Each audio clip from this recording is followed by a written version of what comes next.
Buenas tardes a todos. Bienvenidos a la tarde, donde vamos a hablar de cosas muy importantes.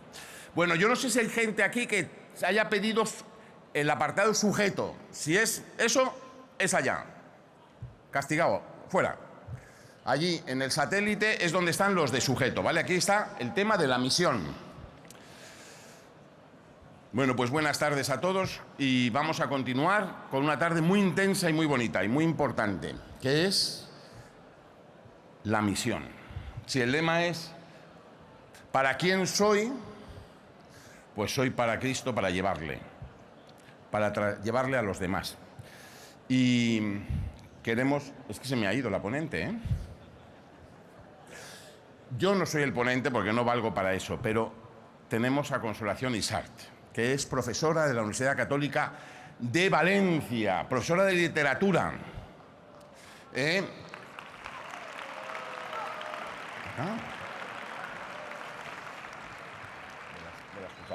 Es de las Cruzadas de Santa María y yo la conocí en el año 2019, que vino a Madrid a dar una conferencia en un congreso casi tan importante como este sobre las misiones. Y lo hizo también, que ya siempre la invitamos a todo, porque lo hace muy bien y porque nos va a ayudar un montón a darnos cuenta que la vocación misionera es...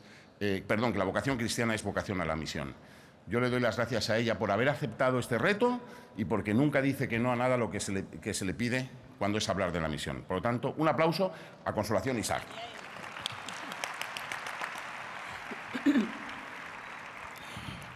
Bueno, muy buenas tardes. Gracias, don José María.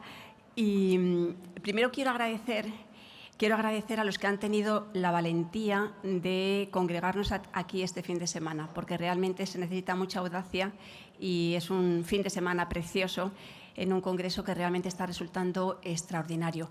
Quiero dar las gracias también a los que durante meses han preparado el material que nos ha ayudado tanto a elaborar luego las ponencias, ¿no? En ellos reflejaron pues, una realidad absolutamente objetiva de la sociedad en la que vivimos, pero pasando a la acción. Y es mi tercer agradecimiento a todos los que hoy estáis aquí en el Congreso, que no os lamentáis, sino que decís ante esta realidad ¿qué puedo hacer yo? No lamento, sino acción. Así es que muchísimas gracias. Vamos a ver, en primer lugar, he querido hacer un pequeño esquema de la conferencia, porque yo creo que a todos nos ayuda a tener las ideas, al menos el hilo conductor de todo lo que vamos a ir viendo, ¿no? Estos 6 pasos. Como a veces, no sé si a vosotros os ayuda, a mí como soy profesora, siempre a los alumnos les digo que un requisito importante para luego recordar las cosas, que además los neurocientíficos lo trabajan muchísimo ahora, es el hecho de tomar alguna nota. Porque si manuscritamente, sobre todo manuscritamente, escribimos alguna idea, nuestro cerebro se activa y luego lo asimilamos mejor y lo recordamos mejor, ¿no? Si os ayuda, si no, pues simplemente vamos a escuchar, ¿no? Pasamos al primer punto, la pasión de evangelizar. Y fijaos, yo podría empezar esta intervención en vez de con una afirmación, con 2 preguntas. ¿Por qué evangelizar? Y si lo hacemos, ¿por qué hacerlo con pasión?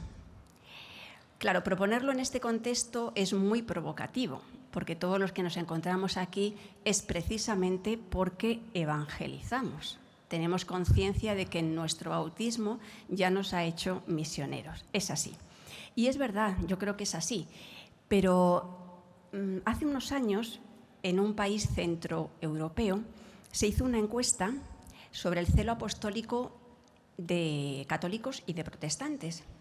Llamaba mucho la atención porque un 72% de los católicos, 72% de los interrogados, confesaron que nunca habían intentado hablar a nadie de su fe. Solo un 28% afirmaban haberlo hecho. Y un dato muy interesante, con un 17% de éxito de ese 28%. En cambio, esa misma encuesta hablaba del 59% de los protestantes con un éxito del 43%. Bueno, ¿a dónde quiero llegar? ¿Cuántas veces hemos escuchado a nuestro alrededor que hay muchos caminos para llegar a Dios, que cada uno puede salvarse en su propia religión? según su cultura, su tradición. Y yo me pregunto, ¿no estaremos quizá un poco contagiados por este relativismo ambiental? No lo digo por nosotros, que estamos aquí precisamente porque queremos evangelizar, sino por los que tenemos a nuestro alrededor, incluso en la parroquia o en nuestros grupos, ¿vale? Si sabemos que el cristianismo no es una religión más, y podemos recordar con claridad la declaración Dominus Jesus, en la que se nos hablaba precisamente de esto, no es una religión más. Si en Jesús de Nazaret no vemos al hombre buscador de Dios, sino a Dios mismo hecho hombre, que ha venido a buscarnos a cada uno, ¿por qué no somos todos un poquito más misioneros? Solo será posible una nueva evangelización cuando cada uno de nosotros asumamos con responsabilidad la salvación de otros muchos. Salvación de otros muchos. Id por todo el mundo y anunciad el Evangelio. Un historiador de los primeros siglos de la Iglesia describe así aquella primera evangelización. La actividad misionera, por el solo dinamismo de la fe bautismal, es como una mancha de aceite. Se extiende por las mallas de la familia, del trabajo, de las relaciones. Es una predicación modesta, que no se hace bajo la luz de los focos, públicamente, en plazas y mercados. No, se hace oreja a oreja. Es una actuación individual que está al alcance de cualquiera. Cada nuevo cristiano transmitía uno a uno lo que había visto y oído, su experiencia personal con Dios, y eso era fascinante. José Luis Martín Descalzo seguramente conocerán esta anécdota que es real. Contaba que durante una cruenta lucha en un pueblo bávaro, un cruento bombardeo sobre todo, resultó dañada tremendamente la catedral de esa ciudad. Afortunadamente no había nadie en el templo y no hubo daños humanos, pero sí muchísimos daños materiales, ¿no? Los hombres de aquel pueblecito, de aquella ciudad pequeña, empezaron a reconstruir todo. Reconstruyeron el altar mayor y cuando llegaron al Cristo que presidía ese altar, una talla preciosa, románica, pues lo fueron reconstruyendo piececita a piececita, hasta que llegaron a los brazos y se encontraron con que estaba todo tan deshecho, todo polvo, que era imposible reconstruir los brazos. Entonces era el dilema, ¿qué hacemos? ¿Le hacemos otros brazos? ¿Qué hacemos si es una obra de arte? Y ya decidieron dejarlo así, sin brazos, con una inscripción que decía: desde ahora Dios no tiene más brazos que los nuestros. Pues en el pueblo bávaro, y siempre hemos sido los brazos de Dios. Todos los bautizados tenemos que ser los brazos de Dios. Y segundo, ¿por qué hacerlo con pasión? Papa Francisco, este texto me parece bellísimo, del Evangelio Gaudium. Dice, no es lo mismo haber conocido a Jesús que no conocerlo. No es lo mismo caminar con Él que caminar a tientas. No es lo mismo poder escucharlo que ignorar su palabra. No es lo mismo descansar en Él que no poder hacerlo. Sabemos bien que la vida con Él se vuelve mucho más plena. Con Él es muy fácil encontrarle un sentido a todo. Por eso evangelizamos. Y lo hacemos con pasión, porque la Iglesia crece por atracción. Nos recordó Benedicto XVI en Aparecida. ¿Se necesitan muchas cualidades para evangelizar, muchos argumentos de peso, mucha doctrina? ¿O más bien se necesita una firme convicción de que tenemos un tesoro que no es nuestro y que tenemos que transmitir? Efectivamente, el apostolado no es un adorno, no es un hobby de unos cuantos, es una responsabilidad ineludible. Quizás una palabra que nos asusta un poco, porque ayer también se nos recordaba qué poco hablamos de responsabilidad. Y sin embargo, pues significa simplemente madurez, es decir, saber responder a lo que se nos pide en nuestra vida de fe, en el trabajo, en la familia, en los compromisos diversos de cada uno. Y la persona responsable no puede permanecer indiferente ante el abandono de la práctica religiosa de tantos contemporáneos nuestros. Si somos responsables, cambiamos nuestro programa diario de planes personales porque comprendemos que tenemos que dar gratis lo que hemos recibido gratis. San Juan Crisóstomo, en los primeros siglos de la Iglesia, este Santo Padre, ya decía: cristiano, tendrás que dar cuenta del mundo entero.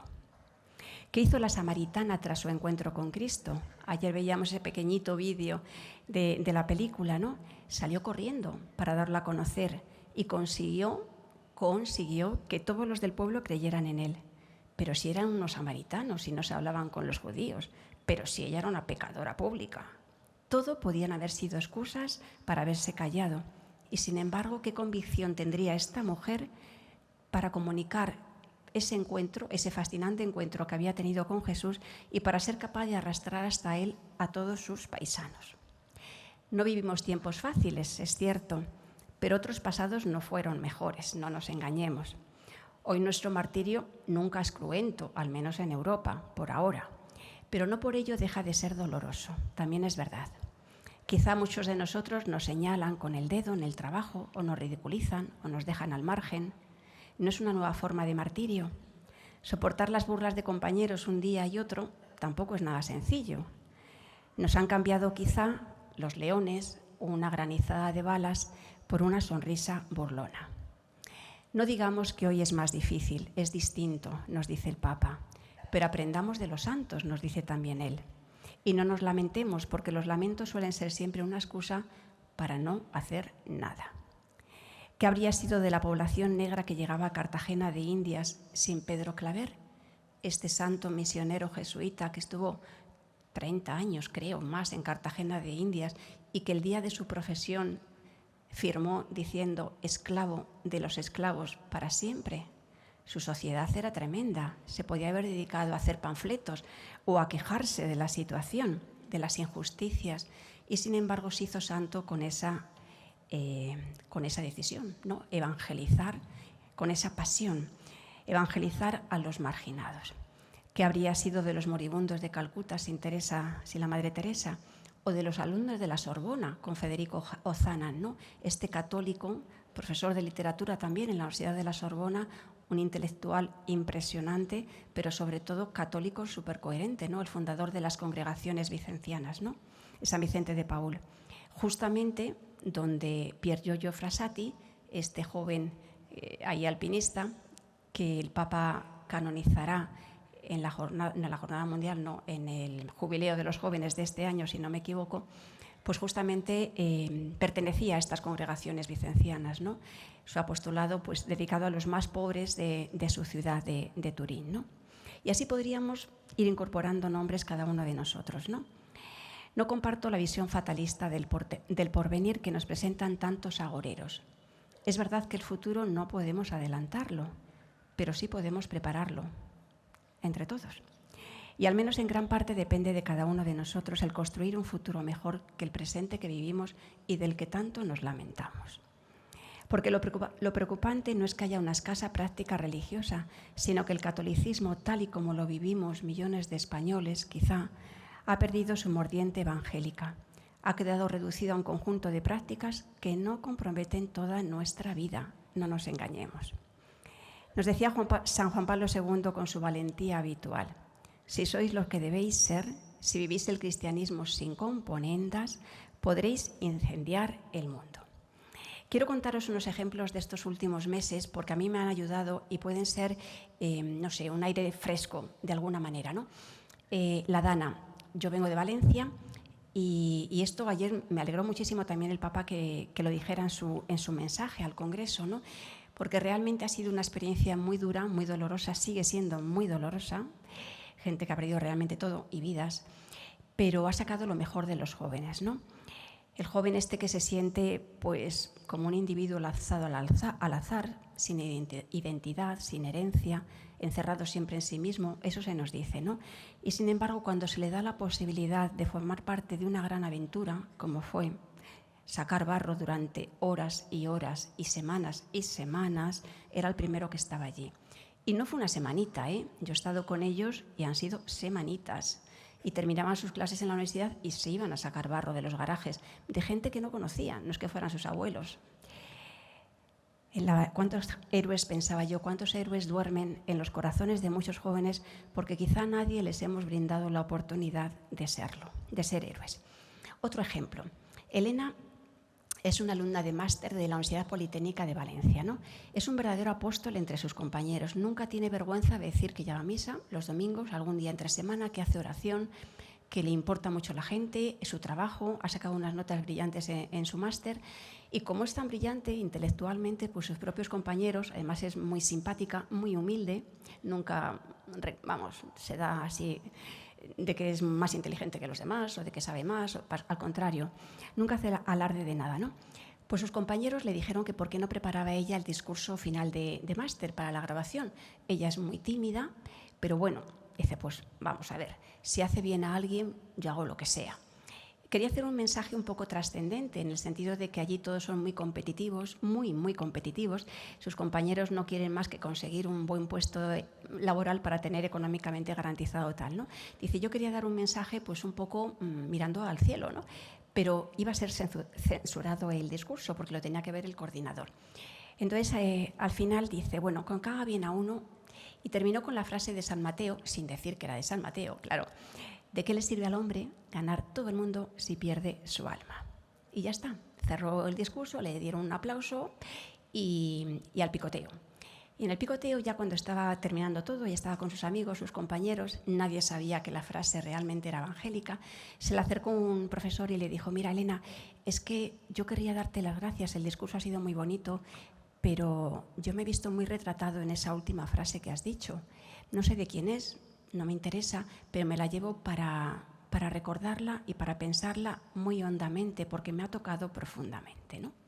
Esta se quedó, pues bueno, fenomenal. Lo que le había pedido al Señor, que al menos alguien se sintiera tocado, pues lo había conseguido, ¿no? Otra chica está realizando un doctorado pues también de ingeniería, en cosas de ingeniería de caminos, ¿vale? En un laboratorio. Llegaba la Navidad, también es una chica que confiesa abiertamente su fe católica.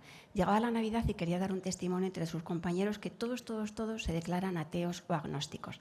Entonces se le ocurrió hacer un Belén con material reciclado, de tuberías, del laboratorio, de cables, de alambres, bueno, una cosa muy simpática, pero todo de reciclado. Claro, no iba a dejarlo en su laboratorio porque allí está ella sola, tenía que dejarlo en el pasillo, donde todos lo vieran y por donde todos pasaban, ¿no? Y lo hizo así.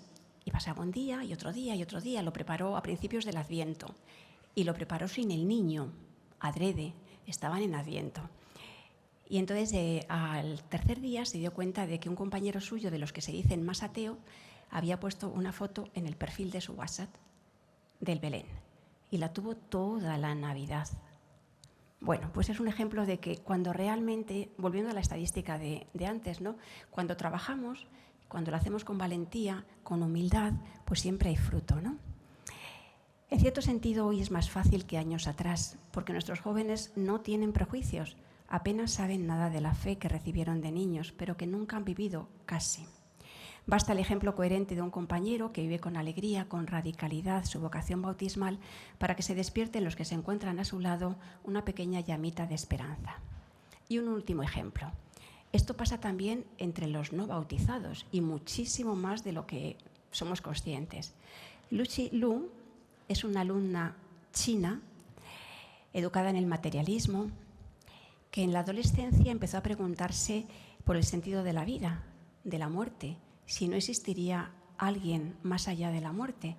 Sus padres del Partido Comunista Chino, ateos absolutamente, le dijeron que no se hiciera preguntas inútiles, que eso solo se lo preguntaba a la gente ignorante y que ellos eran personas cultas, que se dedicara a estudiar y se olvidara de esas tonterías.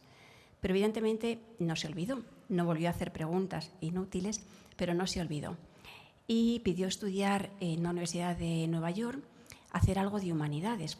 Sus padres tenían dinero, posibilidades, pues se fue a Nueva York a hacer sus estudios, ¿no? Como tenía muchísimas inquietudes, se matriculó en asignaturas de historia, incluso de alguna de teología, ¿no? Con el profesor de historia coincidió, le habían hablado muy bien de este profesor y se matriculó sin conocerlo realmente, pero justamente era un chico joven, casado, con 2 hijos, pero que se acababa de convertir. Y entonces, con toda valentía, muchas veces al hablar de la historia y de la civilización europea y de lo que la Iglesia había hecho en la cultura europea, pues confesaba abiertamente que él era un católico recién convencido y que estaba tan convencido de lo que decía que por eso, ¿no? Ella iba muchas veces al despacho al final de la clase a preguntarle dudas de la asignatura, pero sobre todo dudas de fe. Y él al final pues le dijo, mira Lucy, yo no sé más, me acabo de convertir, apenas sé el catecismo. Entonces si quieres vente un jueves a mi casa, hablas con mi mujer, que es una católica de mucho tiempo, y estoy seguro de que te va a contestar a todo. Y empezó así una amistad con la familia impresionante, muy, muy bonita, ¿no? Le enseñaron a hacer oración y su vida realmente cambió. Cambió cuando se dio cuenta ¿de qué? De que en el cristianismo todo tenía sentido. Tenía sentido el pecado y tenía sentido la redención. Habló con un sacerdote, se preparó para el bautismo, por supuesto los padrinos fue este matrimonio, y no quedó ahí la cosa. Descubrió su vocación a la vida consagrada en medio del mundo y ahora solo vive para contagiar a otros como profesora de universidad. ¿Qué contagia? Pues la fe, la felicidad que ella ha encontrado en la Iglesia, ¿no? Es un testimonio, me parece, precioso, de que parece que no hacemos nada y luego, evidentemente, todos estamos hechos por el Creador. Pasamos al segundo punto, que es el evangelizador, es decir, tú y yo, porque a nadie le es lícito permanecer ocioso. Se dice que el hombre se mide siempre ante las dificultades. Tenemos que conseguir que los obstáculos sean trampolines para saltar más arriba. Necesitamos el coraje de una presencia visible e incisiva en la sociedad, el coraje de ser signos de contradicción en medio del mundo, sin que el miedo nos traicione, ese miedo que a veces califica de imposible la salvación del mundo. Pero es maravilloso el número de cosas imposibles que la gente decidida logra realizar. La primera condición que yo creo que tenemos que tener todos como evangelizadores es sabernos instrumentos. En efecto, los protagonistas no somos nosotros, sino Dios. Tal vez la primera condición es esta, reconocernos en las palabras con que se presentó Benedicto XVI al ser elegido Papa. Un simple y humilde trabajador de la viña del Señor. Seguramente muchos de ustedes recordarán aquellas sobrecogedoras palabras con las que el pontífice, el gran teólogo que tanto y tan bien se había desgastado por la Iglesia, se dirigía por primera vez a los fieles de todo el mundo. Pues sí, el maestro con mayúscula solo es él. No me da tiempo, pero hay un librito precioso de San Agustín que se llama De Magistri, una cosa bellísima, así como un fascículo, donde él explica este versículo de San Mateo 23:10, justamente esto, ¿no? Como los maestros desde fuera solo damos palabras, es evidente que tenemos que darla, pero lo único que educa desde dentro es el maestro interior, ese dulce huésped del alma, ¿no? Segundo, primero entonces este sabernos instrumento, esta humildad, y segundo, vivir con coherencia nuestra fe, claro. Así nos lo pide también hoy el Papa Francisco. El testimonio de una vida cristiana conlleva un camino de santidad, es decir, los destinatarios de la evangelización no son solo los otros, sino también yo, que cada día tengo que convertirme.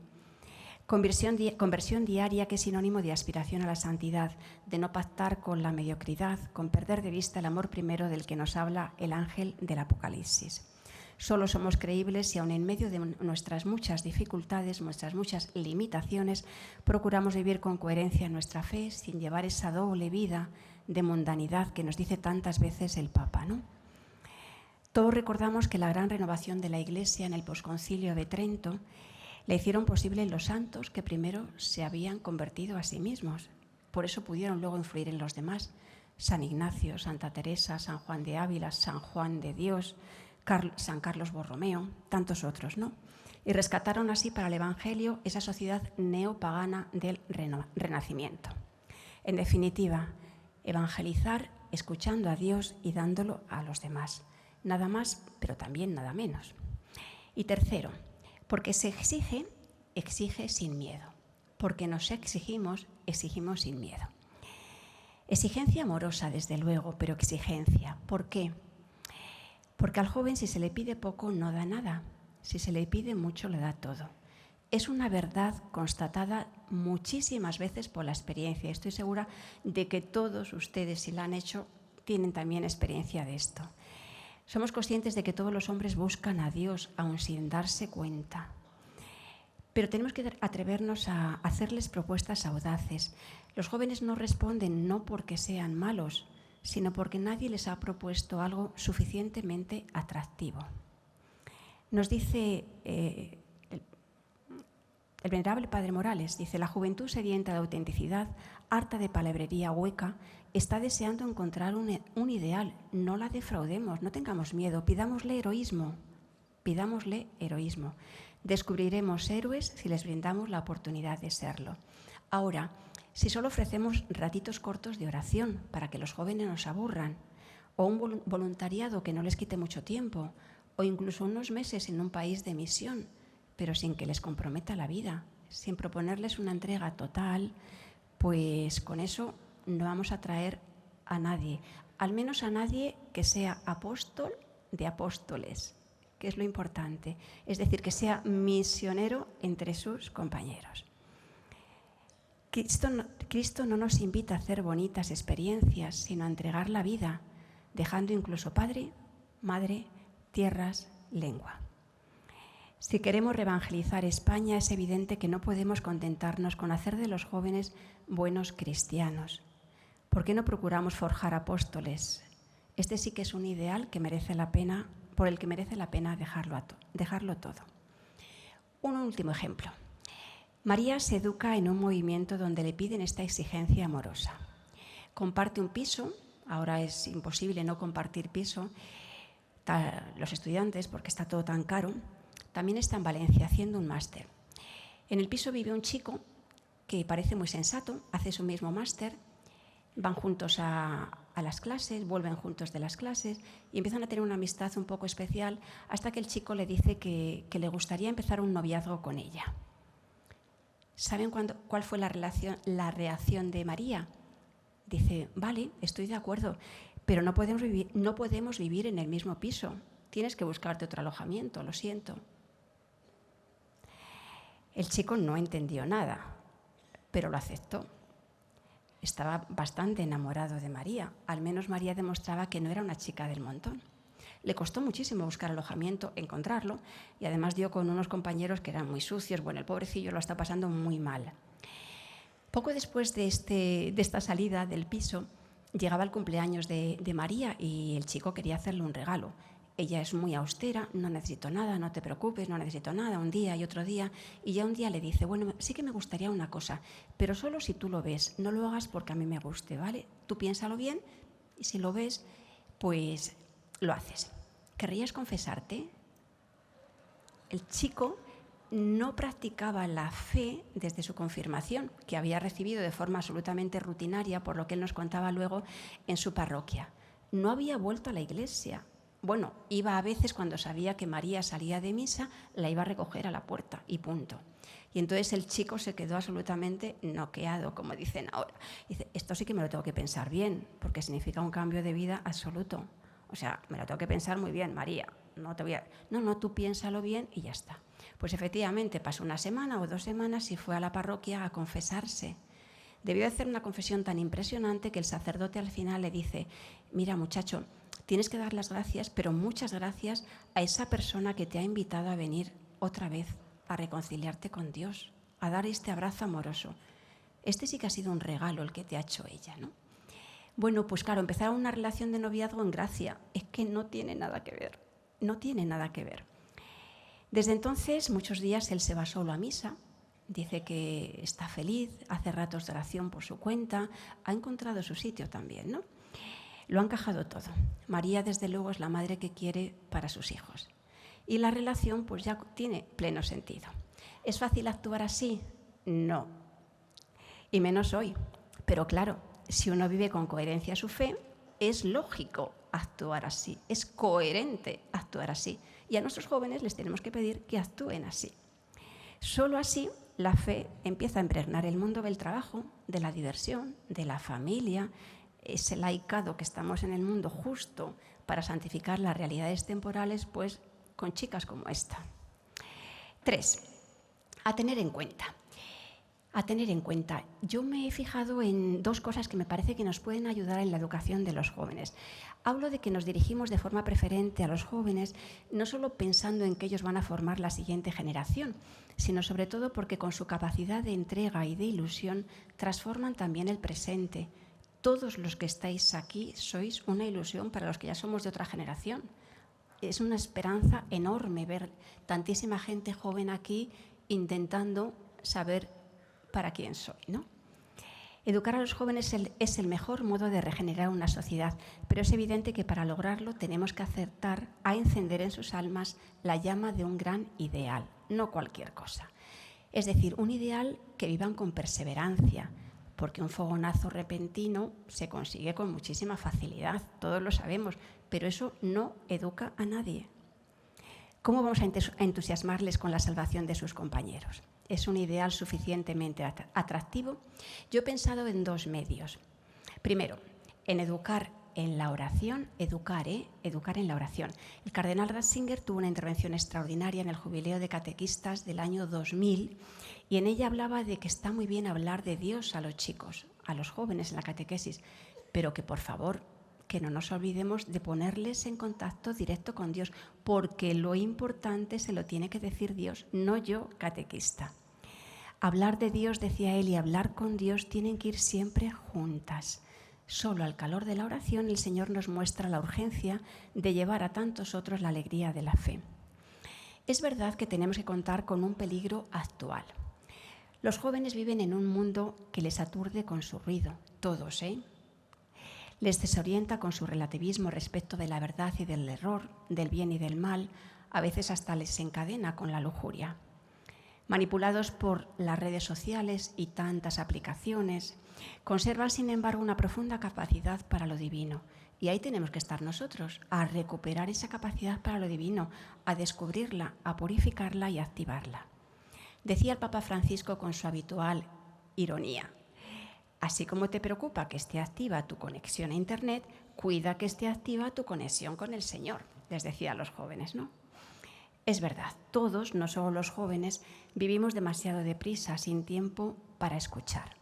¿Cómo desconectar de ese mundo digital en el que con tanta frecuencia vivimos todos?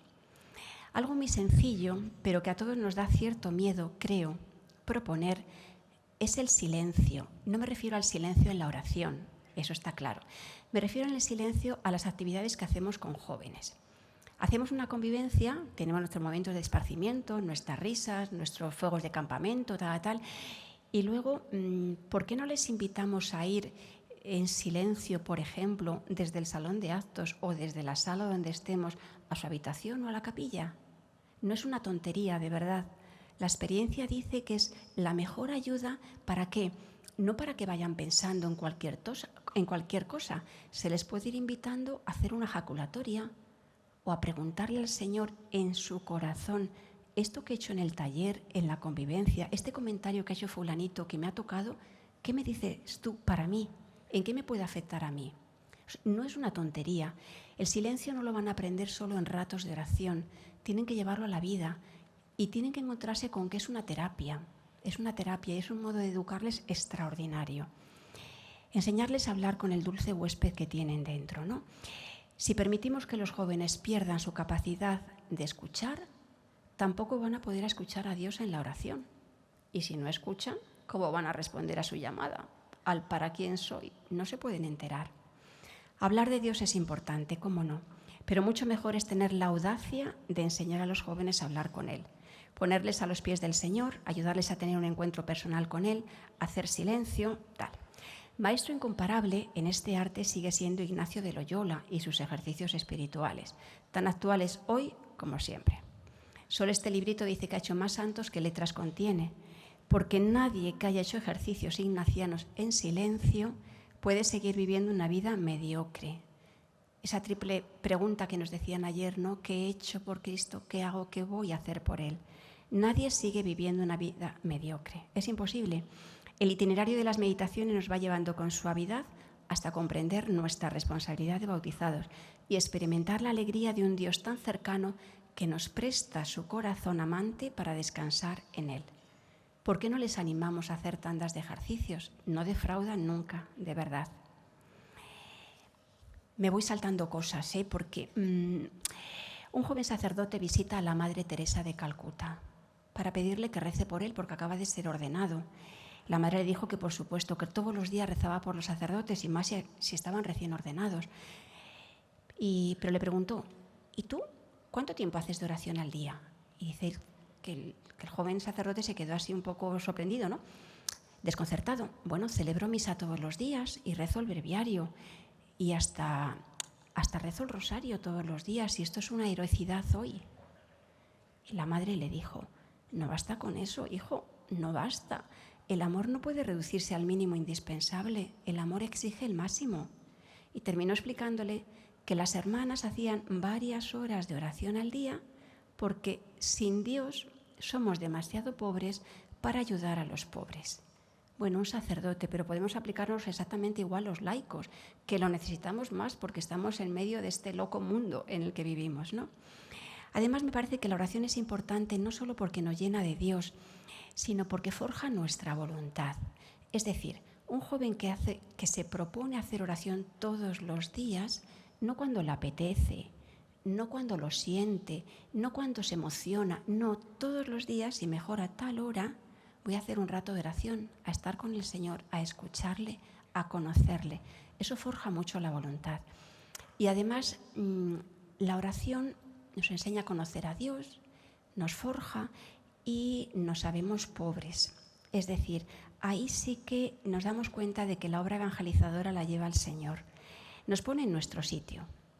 Lo de la Madre Teresa. Sin Dios somos demasiado pobres para ayudar a los pobres. Y segundo punto, educamos en la oración y educamos en la acción. ¿Por qué? Porque tenemos pecado original, solo por eso. Una verdad de perogrullo, pero que olvidamos muchísimas veces en la educación. Nunca formaremos una juventud misionera con charlas, cursillos y buenos consejos. Nunca. Porque son muchos los jóvenes que querrían hacer, pero que no pueden. ¿Por qué no pueden? Por nuestra culpa, porque no les hemos educado esa voluntad. Se entusiasman a veces escuchando al Papa en una jornada mundial, rodeados de 1 millón de jóvenes, pero luego es fácil que no sean capaces de renunciar a una cerveza fría y darle ese dinero a un pobre. No hemos educado su voluntad. Solo si educamos la voluntad en los jóvenes conseguiremos que sean libres. No es verdad que la voluntad sea enemiga de la libertad, al contrario, la libertad es la que la hace posible. En una sociedad que rehúye por sistema todo lo que significa esfuerzo, el joven parece regirse por el me apetece, lo hago, no me apetece, no lo hago. Es verdad que educar la voluntad es difícil. ¿Por qué? No necesita más que pequeñas renuncias, pero tienen que ser continuas y eso es lo que lo dificulta, ¿no? Nos educa a base de permisividad, de capricho, requiere esfuerzo continuo. Bueno, un buen medio para forjar la voluntad es la acción, porque las ideas solo se entienden cuando se viven y en la medida que se viven. Acción evangelizadora, me refiero. Un chico que evangeliza, que intenta contagiar su fe alrededor, al final acaba contento. Primero acaba afianzando su fe, que no es tontería. Acaba afianzando su fe, da testimonio y, claro, no puede vivir como el resto, porque ya todos sus compañeros saben que María, la que le ha dicho a su novio que se vaya de casa, no es una chica cualquiera, tiene que vivir de otra forma. Primero eso, pero luego, además de afianzar su fe, pues siempre tiene fruto y da alegría. Esto, ¿no? Vivir la fe contagia alegría, ¿no? Supera además fracasos, desalientos, no se da ese fracaso, esa derrota de la que habla el Papa, esa tentación, dice la conciencia de derrota que nos convierte en pesimistas, quejosos y desencantados, con cara de vinagre. ¿Por qué? Porque los éxitos no se los atribuye y tampoco los fracasos, ¿vale? Cuarto punto, vamos terminando. El acompañante, 1 a 1. El Papa Francisco lo tiene muy claro. Estamos llamados a ser personas cántaro para dar de beber a los demás. Quitarnos las sandalias ante la tierra sagrada del otro. Trabar amistad con personas alejadas de la fe es una valentía, pero una necesidad urgente para vivir con coherencia nuestra vocación bautismal. La amistad nos proporciona el medio para llevar a los demás el amor. Amistad que busca comprender, que quiere al otro por sí mismo con total desinterés, que va despertando la fe en los corazones dormidos, que haga sentir sobre todo al otro que también él es amado por Dios. Es la hora del alma a alma, la táctica tan eficaz de los primeros cristianos, lenta pero muy eficaz. Es el apostolado más propio de todo bautizado, el que puede realizar desde el más humilde campesino al más prestigioso catedrático de universidad, alma a alma, sin buscar resultados inmediatos. Necesitamos ejercitarnos en el arte de escuchar, que es más que oír. Para que las personas sean capaces de decisiones verdaderamente libres y responsables, es preciso dar tiempo con una inmensa paciencia. Nos dice el Papa también en Evangelii Gaudium. Y cuenta con la cruz. El evangelizador acompaña 1 a 1 y cuenta con la cruz. Y esto es muy importante. Tenemos que prevenirnos todos contra la tentación de la impaciencia, del gran éxito inmediato. Nos decía Benedicto XVI en ese jubileo de catequistas que les comentaba antes, del 2000, este no es el método del reino de Dios, el éxito inmediato. Para la evangelización vale siempre la parábola del grano de mostaza. Actuar de nuevo valientemente con la humildad del granito, dejando que Dios decida cuándo y cómo crecerá. ¿Por qué? Dice él, hay un posible error. Y es que las grandes cosas tenemos que darnos cuenta de que empiezan siempre con un granito y los movimientos de masa son siempre efímeros. Las grandes realidades tienen inicios humildes. Dios no cuenta con grandes números. El poder exterior no es signo de su presencia. Año 2000. Él atisbaba, desde luego, los signos del futuro, ¿no? En el Evangelii Gaudium también el Papa tiene cosas muy bonitas sobre este inmediatismo. Si Jesús redimió el mundo con su sufrimiento y su muerte, no cabe esperar que la misión sea fácil y cómoda. El triunfo cristiano es siempre una cruz, pero una cruz que al mismo tiempo es bandera de victoria. Nos va a costar, pero con la alegría de que tenemos la victoria de nuestra parte, ¿no? Y tercero, 1 a 1, contando con la cruz. Ese éxito no va a ser inmediato. Ayer veíamos crecer la alubia. En 37 días teníamos ya el grano. No, en la forja de la juventud es un poquito más lento. Pero si tenemos bien los cimientos, luego el fruto es impresionante. Tercero, el acompañante, claro, tiene que ayudar a descubrir lo que Dios quiere para cada uno.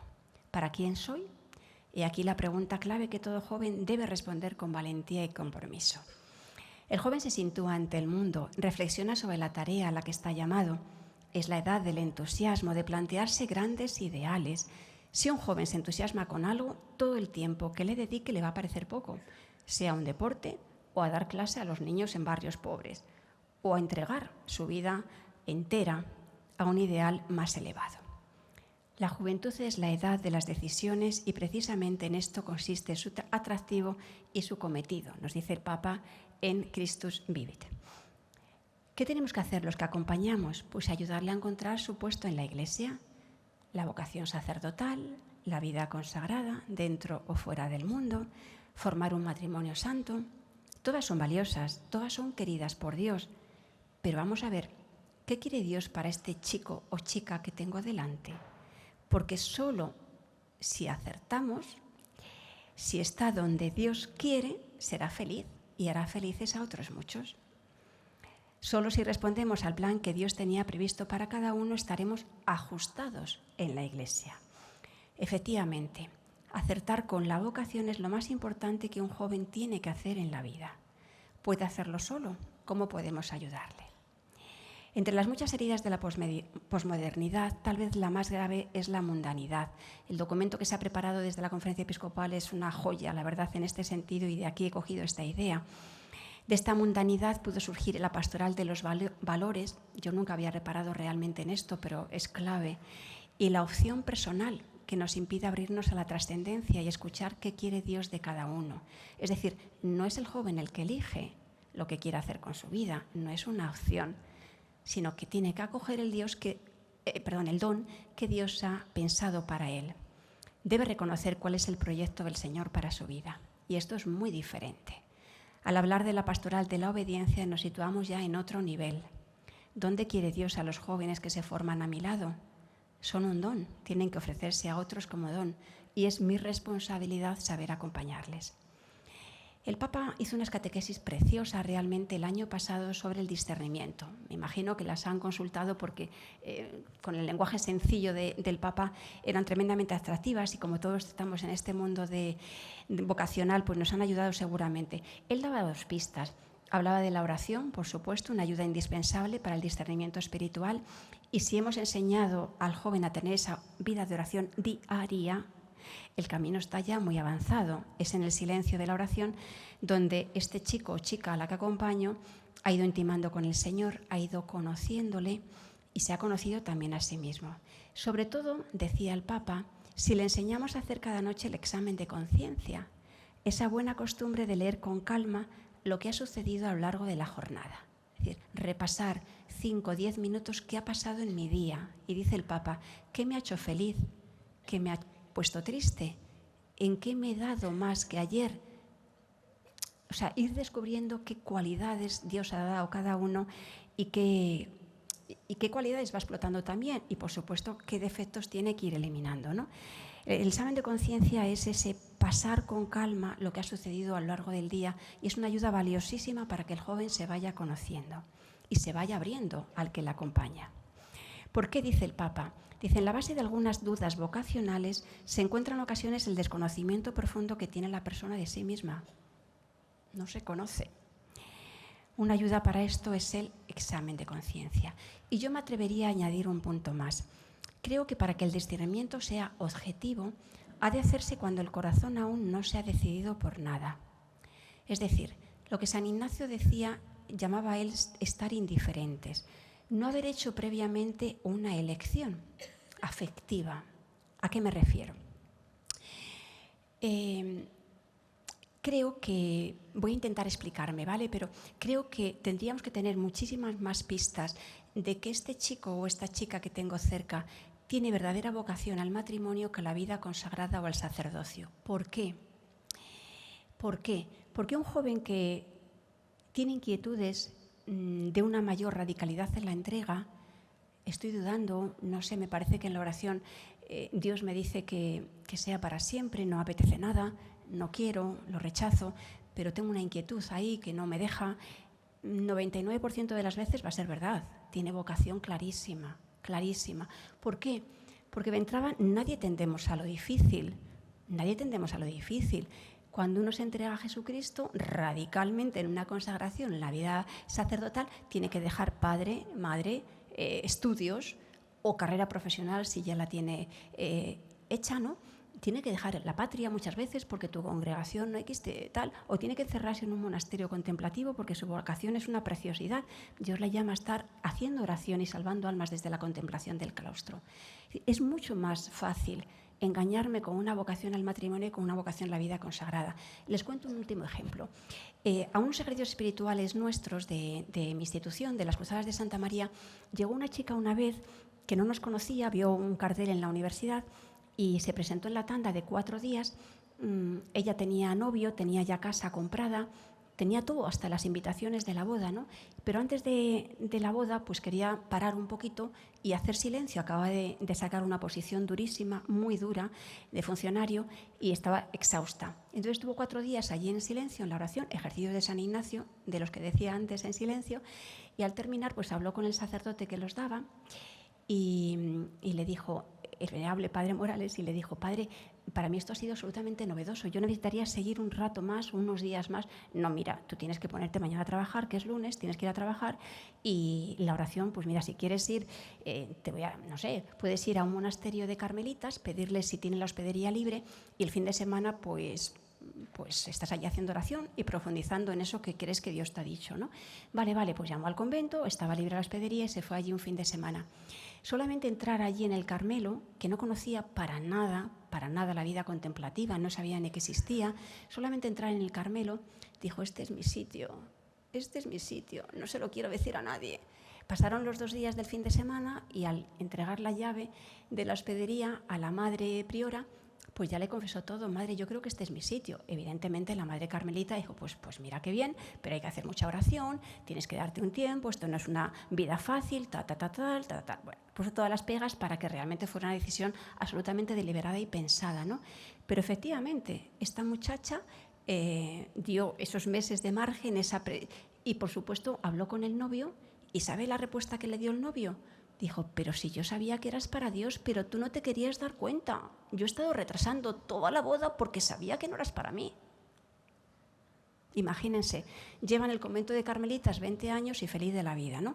Bueno, lo digo por ese discernimiento. Y por supuesto tampoco es síntoma de no tener vocación el que uno no sienta ningún atractivo. La llamada de Dios no es una opción nuestra. Quizá pocas personas han sido más enemigas de ser monja que ¿quién? Que Santa Teresa de Jesús. La gran santa reformadora y baluarte en la espiritualidad española, ¿no? El acompañante tiene un papel decisivo, es verdad. Solo acompañamos, solo insinuamos. El joven es el que tiene que decidir, desde luego. En París, estudiando en la Sorbona, había muchos estudiantes en el siglo XVI. Entre ellos se encontraba el Benjamín de una familia navarra que aspiraba a una canonjía o a una cátedra de filosofía en la Universidad de París para adquirir fama y dinero. Y tenía condiciones, ¿eh? Nadie hubiera pensado que podía llegar a ser el apóstol de las Indias. Nadie salvo Ignacio, que lo ganó pacientemente para Cristo. Audacia santa la de este hombre. Audacia porque sabía, Javier le dice que es lo que más le costó, de sus discípulos, por supuesto. No era una empresa fácil, pero fundaba en él la ilusión. ¿Por qué? Porque si yo me gano a Javier, Javier ganará un mundo para la Iglesia, y lo consiguió. Un biógrafo de San Francisco dice que, ordenados en línea sus viajes, habrían dado 3 veces la vuelta al mundo. Murió a los 46 años y solo empleó 10 en esta prodigiosa misión. Si Ignacio se hubiera cansado de repetirle por los pasillos de Santa Bárbara, del colegio de Santa Bárbara, ¿de qué te sirve ganar todo el mundo, Javier, si pierdes tu alma? Y cerramos con un último punto: forjar minorías creativas. Porque creo que ahí está la clave. Cristo interviene misteriosamente en la historia, nunca nos abandona, lo sabemos de sobra, ¿no?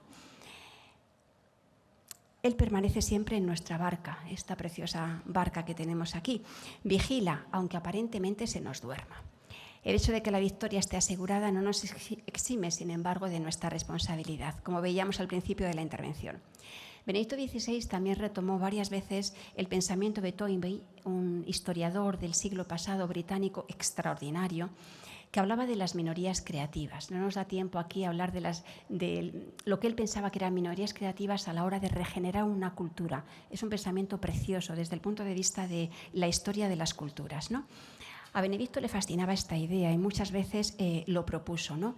Decía él en un viaje a la República Checa: normalmente son las minorías creativas las que determinan el futuro.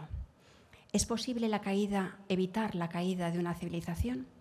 San Benito supo resistir a la decadencia del imperio ante la invasión de los bárbaros, sembrando Europa de monasterios que preservaban y transmitían los tesoros de la vieja cultura. De ello surgió una Europa renovada social y religiosamente. Y algo similar sucederá siglos después con San Francisco de Asís, Domingo de Guzmán, Teresa de Jesús, José de Calasanz y tantos otros. Personas concretas que han sabido generar a su lado nuevas minorías creativas.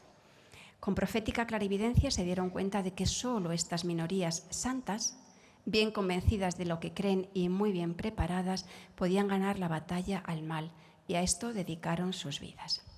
Se habrán dado cuenta de que todo lo que hemos venido diciendo hasta aquí lleva mucho tiempo. No son soluciones rápidas para cambiar ya el mundo. Gracias a Dios no son soluciones rápidas. Se trata de forjar una minoría santa que sea levadura eficaz en la masa para acercar a otros muchos a Cristo. Y eso es muy lento. Pero porque tenemos mucha prisa, tenemos que ir muy despacio. Precisamente porque nos surge la nueva evangelización, conviene no tener prisa. No veremos un resultado inmediato, pero es que la evangelización, nos dice también el Papa Francisco, no es un proyecto empresarial, no es un espectáculo para contar cuánta gente acudió. Es algo mucho más profundo y escapa a nuestra medida. Conclusión: la Virgen. María, que es la madre evangelizadora. Porque la evangelización no es un proyecto humano. Dios lo quiere y está con nosotros. Y además de estar Él con nosotros, está la Virgen. Nos la regala como madre desde la cruz porque no quiere que caminemos sin ella, sin madre, nos dice el Papa. ¿Cuándo comienzan los misioneros españoles a ver frutos en la evangelización de América? A mí me ayuda muchísimo recordar este dato. Solo en 1531, cuando la Virgen de Guadalupe se aparece al indiecito Juan Diego. Solo entonces los indígenas empiezan a convertirse. Hasta 1531 habían pasado más de 30 años en los que había evangelizadores fantásticos, franciscanos muchísimos, pero que no tenían frutos en la evangelización. Muy poquitos se bautizaron. Curiosamente, muy pocos años después, de 1531, son más de 8 millones los convertidos. Es ella la evangelizadora del continente y lo será también de nuestra sociedad actual si nos ponemos en su escuela. Escuchemos de su labio lo mismo que le dijo que le dijo entonces a Juan Diego: no estoy yo aquí, que soy tu madre. Bueno, terminamos ya y no sé si no nos queda ningún minuto, terminamos ya. He dejado esta por si nos ayudaba. Secularización del mundo no es irreversible. La siguiente, si todos somos apóstoles de apóstoles, no es irreversible. Y si forjamos una minoría santa a nuestro alrededor. Muchísimas gracias por la paciencia y me he excedido. Perdón, de verdad.